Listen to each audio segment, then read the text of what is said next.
Pagi selalu dimulai dengan kesederhanaan di rumah kecil itu. Suami istri yang percaya bahwa cinta bisa membuat apapun terasa cukup. Awalnya,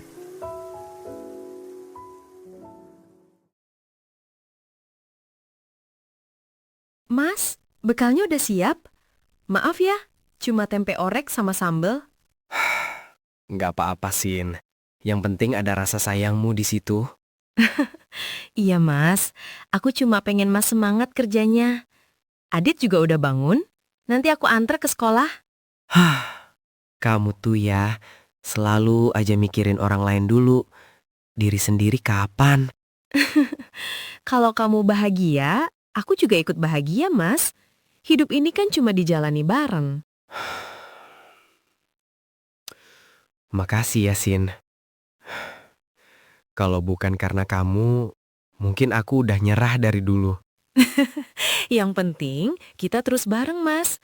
Rezeki nanti datang pada waktunya. kantin sekolah di siang hari. Suara murid-murid tertawa. Raffi duduk di pojok, menatap bekal buatan Sinta dengan senyum tipis.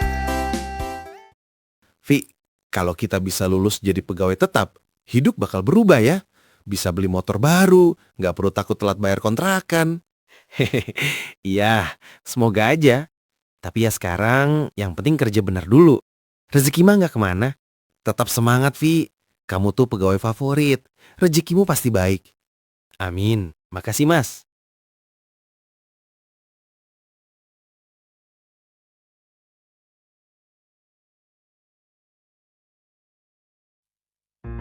Pak Raffi, makannya kok sendirian? Saya temenin ya, biar nggak kesepian. Ya udah, ayo silakan duduk Mbak Rara. Ih, lauk saya banyak, Pak. Bapak mau ayamnya? Saya sisain deh. Wah, nggak usah Mbak. Saya udah ada bekal kok. Wah, istrinya pasti pinter banget masak ya. Iya, sederhana. Tapi masakannya selalu pas buat saya. Kadang yang sederhana itu malah cepet bikin bosen loh, Pak. Malam itu seperti malam-malam sebelumnya. Sinta masih berkeliling rumah, membereskan sisa pekerjaan, dan tubuhnya mulai kehilangan tenaga. Tapi di saat yang sama, Aku pulang. Iya mas, udah pulang. Capek banget ya. Lumayan. Hari ini ada kegiatan di sekolah. Muridnya ribut semua. Kepala rasanya penuh. Kasian mas, tadi aku juga repot. Adit rewel, belum lagi air mati setengah hari. Kamu udah makan, Sin? Belum, nanti aja bareng mas. Aku baru kelar beres-beres. Kayaknya tiap malam kamu ngomong gitu. Nanti aja, nanti aja. Tapi ujung-ujungnya kamu ketiduran duluan.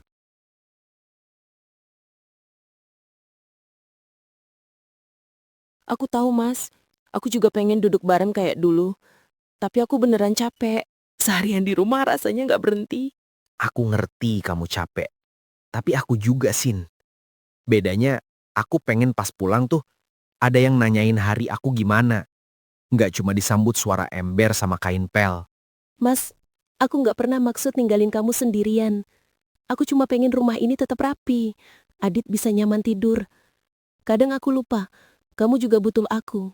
Aku nggak minta banyak, Sin. Cuma pengen kamu duduk di sampingku 5 menit aja. Dengar aku cerita.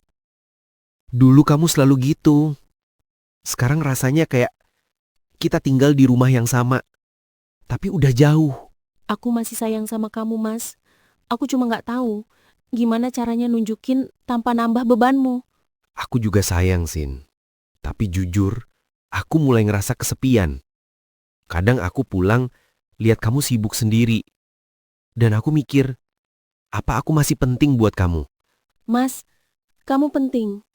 Selalu penting. Tapi mungkin aku terlalu sibuk bikin hidup kita baik-baik aja, sampai lupa bikin kamu merasa dicintai. Aku nggak nyalahin kamu, Sin.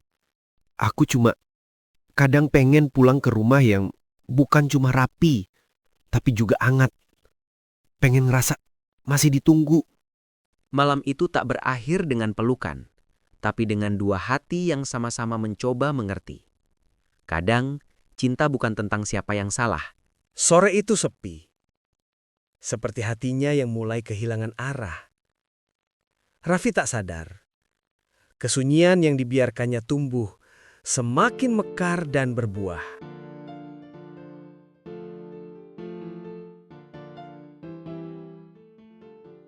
Pak Raffi masih di sini.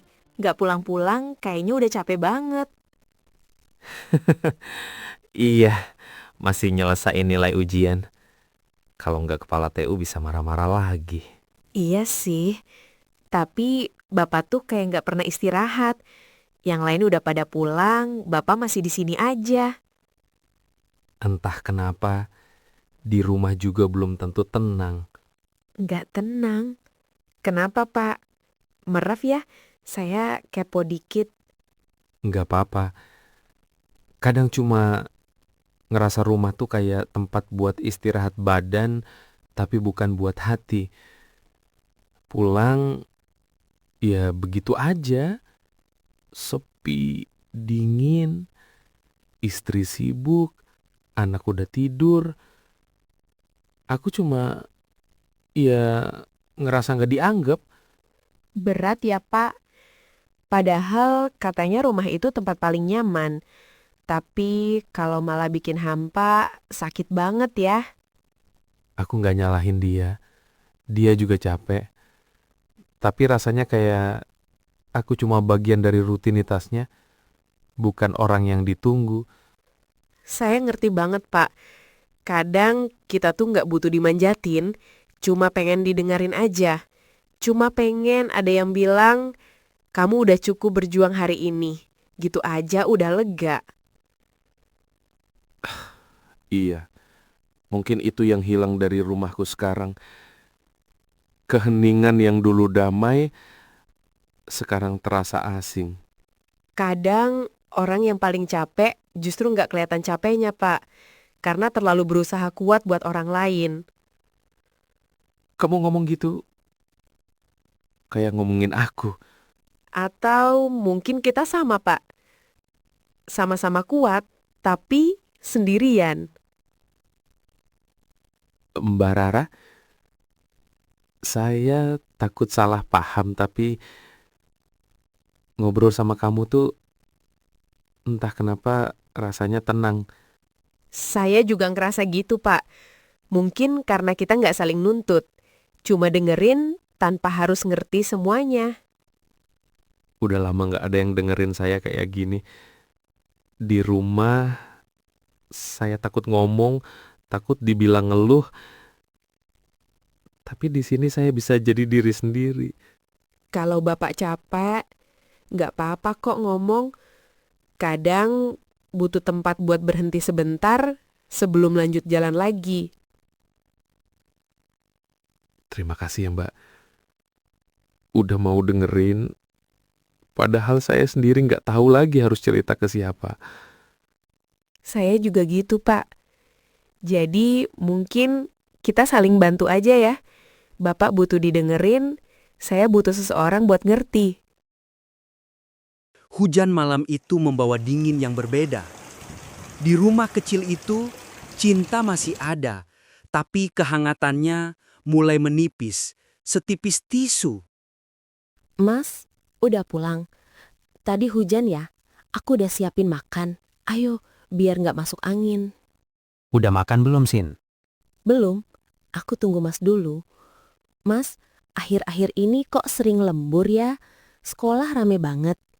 Iya, banyak administrasi yang mesti dikejar. Kamu kan tahu, aku baru mau diajukan pegawai tetap. Gak boleh kelihatan males. Iya, aku tahu. Cuma aku kangen, Mas. Rumah rasanya sepi kalau Mas sering pulang malam. Aku juga kangen. Aku kan bilang, kemarin aku pulang kerja juga pengen diajak ngobrol, ditanya. Walaupun cuma 5 menit. Tapi kan kamu lebih mementingkan pekerjaan rumah. Iya, aku ngerti. Aku cuma pengen waktu Mas pulang, kita bisa ngobrol kayak dulu. Sekarang rasanya kayak Aku ngomong sendiri. Sin, tolong. Aku capek banget. Dari pagi di sekolah, sore di kantor. Sekarang disuruh ngobrol panjang, aku udah gak punya tenaga. Iya, Mas, maaf. Aku cuma pengen ngobrol, bukan marah. Kadang aku lupa kalau Mas juga capek. Aku tahu, kamu maksudnya baik. Tapi akhir-akhir ini, aku ngerasa kamu terlalu banyak mikirin rumah, bukan aku. Aku mikirin semuanya, Mas. Rumah, anak, juga kamu. Cuma kadang aku bingung gimana cara nyenengin kamu kalau aku sendiri udah capek. Aku cuma pengen kamu kayak dulu. Ketawa kecil tiap aku pulang. Nyapa aku, nanya hari aku gimana. Sekarang rasanya kamu hadir, tapi nggak ada. Aku minta maaf, Mas. Mungkin aku terlalu sibuk bertahan sampai lupa menyapa. Aku tidur dulu ya. Besok pagi ada rapat. Iya, Mas. Istirahatlah. Semoga besok kamu pulang ke rumah, bukan cuma ke bangunan ini. Pagi itu, dunia seolah tersenyum. Setelah bertahun-tahun hidup dalam keterbatasan, setelah doa dan sabar yang tak bertepi, Coba aku cek pengumuman. Ya Tuhan, semoga aku keterima. Deg-degan rasanya. Yes, aku keterima. Sayang, aku keterima. Aku lulus PPPK. Iya Tuhan, beneran Mas. Puji syukur. Mas, akhirnya doa kita dijawab juga. Iya, Sin. Perjuangan kita nggak sia-sia. Semua kerja keras, semua sabar kamu, tergantikan hari ini. Aku bangga banget sama Mas. Aku tahu Mas nggak pernah nyerah. Ini bukan cuma keberhasilan Mas, tapi keberhasilan kita. Iya, Sin. Mulai sekarang, hidup kita bakal berubah. Aku nggak mau lagi ngerasa diremehin orang. Kita bakal punya masa depan yang lebih layak. Iya Mas, aku nggak minta apa-apa. Cukup Mas tetap kayak dulu, yang sederhana, yang penuh kasih. Itu aja udah cukup. Iya, Sin. Semoga aja, Sin. Selamat ya Pak Raffi. Akhirnya doa Bapak terkabul juga. Makasih Mbak Rara. Doanya juga mungkin ikut bantu. Saya cuma ikut seneng Pak. Orang baik memang akhirnya dapat balasan baik.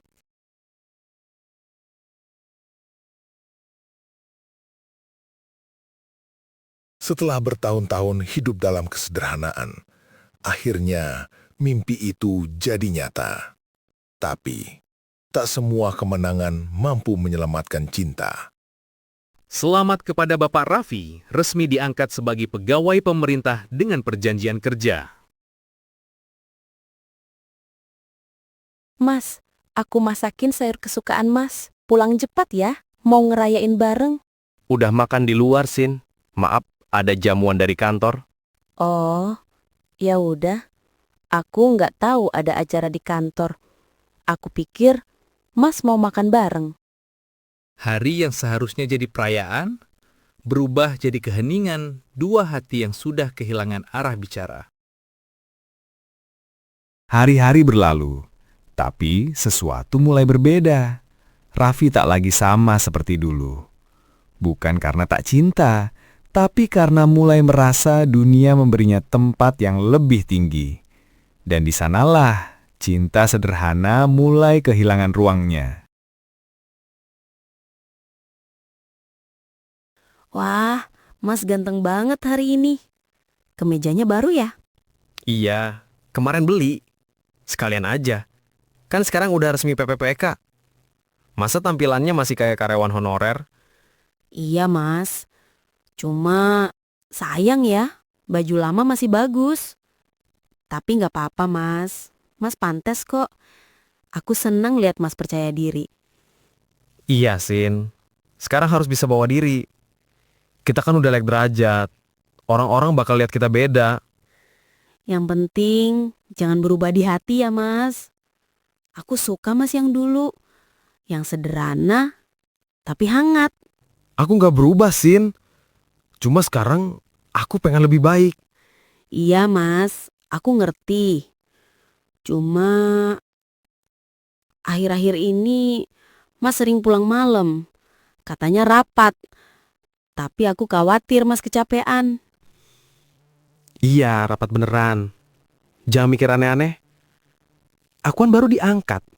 Jadi harus jaga kesan. Enggak Mas, aku nggak mikir jenek. Aku cuma khawatir. Takut Mas sakit. Gitu aja. Jamnya bagus Mas. Dari siapa? Oh, ini dikasih temen. Udah ya, aku berangkat dulu. Nanti sore mungkin pulang agak malam. Rapat lagi Mas. Iya, urusan dinas. Kamu jangan banyak tanya ya. Aku capek kalau harus jelasin terus. Cinta tidak hilang dalam sehari. Ia pelan-pelan mati setiap kali satu pihak berhenti mendengar dan yang lain berhenti berbicara. Mas, kita udah lama nggak jalan-jalan ya? Main di taman kayak dulu. Lain kali aja, Sin. Aku capek. Mas, tiap aku ngomong lain kali, nanti, tapi nggak pernah jadi. Aku cuma pengen kita bareng, nggak muluk-muluk. Sin, tolong ngerti. Aku kerja bukan buat seneng-seneng. Aku pengen masa depan kita aman. Aku ngerti, Mas. Tapi kalau terus begini, masa depan aman, tapi hatinya hancur, buat apa?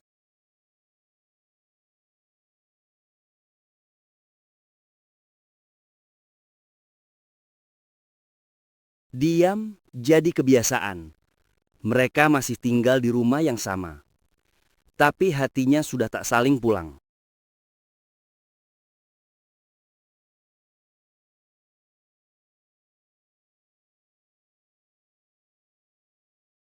Mas, besok bisa antar aku kondangan ke saudaraku nggak?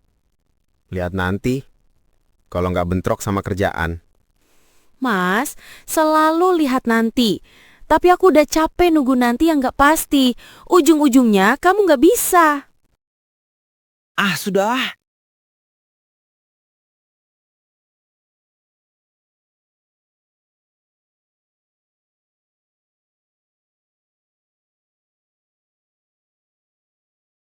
Akhir dari cinta yang tak dijaga dengan komunikasi. Bukan karena benci, bukan karena orang ketiga, tapi karena terlalu lama membiarkan diam mengisi ruang yang seharusnya diisi kata. Mas, aku pengen kita ngobrol. Bukan tentang uang, bukan tentang kerjaan, tapi tentang kita. Kita baik-baik aja kan? Enggak, Mas. Kita cuma diam dan pura-pura baik-baik aja. Aku ngomong, Mas nggak dengar. Mas pulang, tapi nggak pernah benar-benar hadir. Aku juga capek, Sin. Tiap kali aku mau tenang, kamu ngomong hal yang bikin berat. Aku pengen rumah ini damai, bukan tempat saling menuntut. Mungkin kita udah nggak bisa kayak dulu, Sin. Aku berubah, kamu juga berubah. Rumah ini masih ada, tapi hatinya udah nggak sama. Mas, aku nggak marah. Aku cuma nggak tahu lagi gimana caranya ngomong tanpa bikin kita berdebat. Aku juga nggak nyalahin kamu, Sin. Aku cuma pengen tenang. Tapi tiap kali kita diam, hatiku malah makin berisik. Maaf, Sin. Aku gagal jadi rumah yang kamu bisa pulang.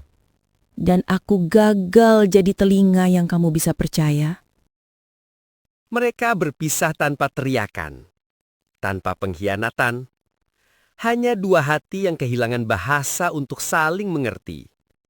Karena cinta tak cukup hanya bertahan. Ia butuh didengar, dibicarakan, dijaga. Kadang perpisahan bukan akhir dari cinta, tapi awal dari kesadaran bahwa saling mencintai saja tak cukup, kita juga harus belajar saling memahami.